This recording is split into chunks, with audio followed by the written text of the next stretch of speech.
A gente viu hoje nas manchetes dos jornais o cálculo de que o povo brasileiro já perdeu 148 bilhões de reais por conta do não reajuste da tabela do imposto de renda.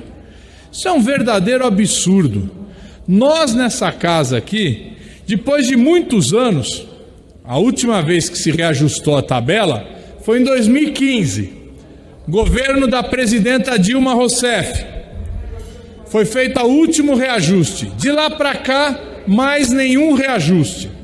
E agora que esta casa aprovou elevar de R$ 1.800 para R$ 2.500 o limite de isenção e, ao mesmo tempo, corrigir a tabela, o projeto fica parado no Senado Federal.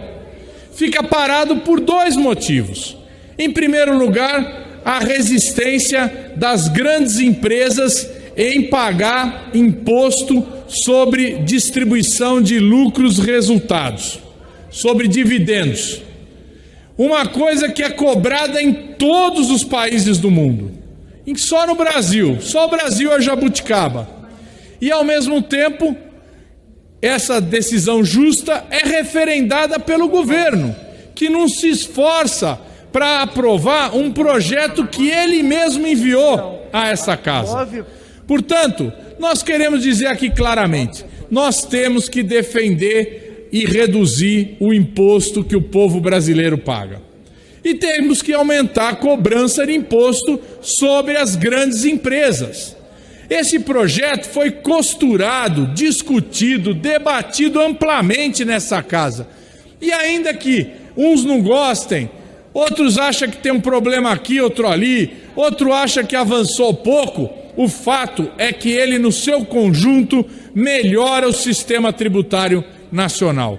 É mais justo do que o que está agora. Então, a gente tem que fazer uma pressão sobre o Senado Federal para que coloque o projeto de reforma tributária, que eu nem diria que é uma reforma tributária, mas que são correções no imposto de renda para ser votado e que seja aprovado e implantado a partir do próximo ano.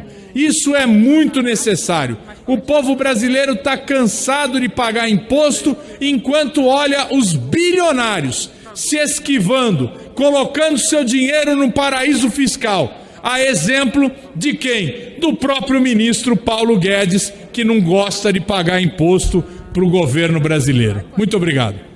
Eu quero também aqui trazer minha solidariedade às famílias que estão vitimadas pelas enchentes também no nosso querido Vale do Mucuri, em Minas Gerais, e no Vale de Jequitinhonha. As chuvas fortes e as condições de deteriorização do meio ambiente têm causado, por vezes, dramas muito profundos na nossa sociedade.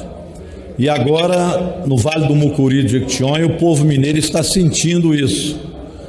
E nós fazemos aqui uma solicitação para que tanto o governo do estado quanto o governo federal façam anúncios efetivos de socorro a essas famílias, às prefeituras, às câmaras de vereadores. Infelizmente, o governador Zema esteve no Vale do Mucuri, visitou Águas Formosas, mas saiu de lá sem nenhum anúncio concreto. Não adianta o governador pegar um helicóptero, descer na região, cumprimentar a população, dar tchauzinho para os vereadores, mas nada anunciar. Então eu faço um apelo aqui para que o governo do estado, para além do decreto de calamidade pública, anuncie de forma concreta o que será feito em favor dessas populações que sofrem hoje com essas enchentes, notadamente nessas duas regiões de Minas Gerais. Então trago aqui minha profunda solidariedade e este apelo veemente para que essas famílias tenham um socorro real do Estado de Minas Gerais e também do governo federal, que até agora absolutamente nada.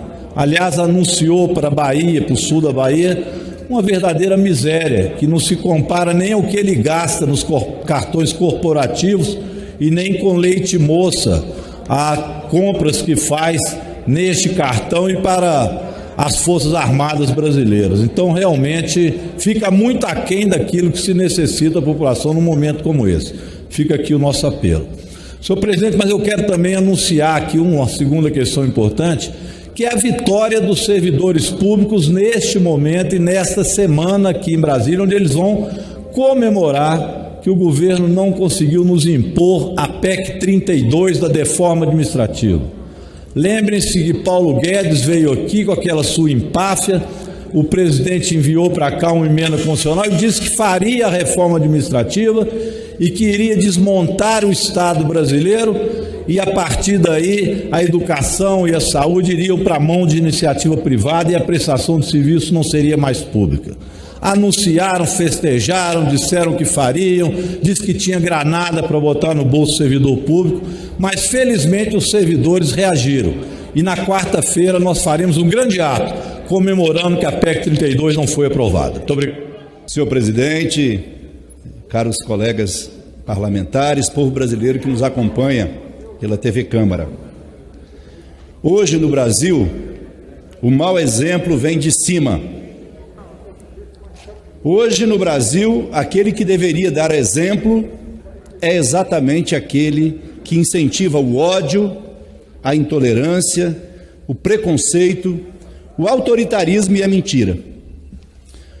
Volto a dizer, hoje no Brasil, o mau exemplo vem de cima. O mau exemplo vem do presidente da República, que é seguido, pelos seus defensores, apoiadores, inclusive nesta casa.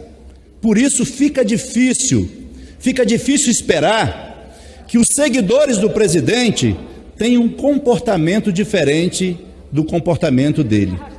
São muitos os maus exemplos do presidente Bolsonaro. Ele incentiva o preconceito contra negros, indígenas, LGBTs, quilombolas, população de rua, todas as minorias. Bolsonaro prega a negação da ciência, da pandemia, faz oposição à vacina e difunde o tratamento precoce, comprovadamente sem eficácia, além de ser produtor e divulgador de fake news pelas suas redes sociais. O presidente incentiva as aglomerações e o não uso de máscaras. O mau exemplo no Brasil vem de cima. Bolsonaro promove ataques a jornalistas, ameaça a liberdade de imprensa e seus seguidores e seus seguranças agridem com frequência equipes de TV, equipes de reportagem.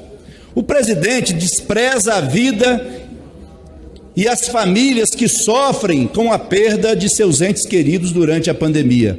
Bolsonaro comete crime contra a Constituição Federal quando apoia e participa de manifestações antidemocráticas que defendem o fechamento do Congresso, desta Casa, do STF e ameaça à democracia.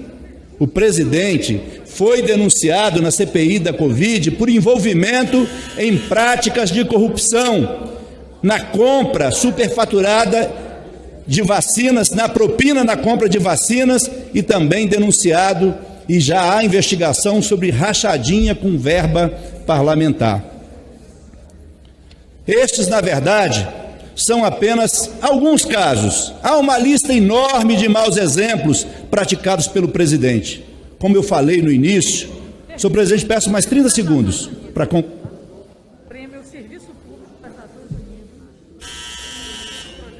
Como disse no início, há uma lista enorme. Como eu falei no início, o mau exemplo vem de cima, portanto, precisamos interromper a escalada autoritária deste governo. Precisamos reverter o caos econômico e social que produz desemprego, fome, violência e morte. Precisamos unir todos os brasileiros, todas as brasileiras, para deter o presidente cruel e desumano. Bolsonaro é contra a vida, contra os pobres, contra a democracia, contra as famílias. Bolsonaro é contra o Brasil e contra os brasileiros. Este presidente é uma vergonha para a maioria dos brasileiros. Bolsonaro precisa ser detido. Ele é um mau exemplo para o Brasil e para o mundo. Por isso é que nós dizemos: fora Bolsonaro. Senhor presidente, divulgar meu pronunciamento.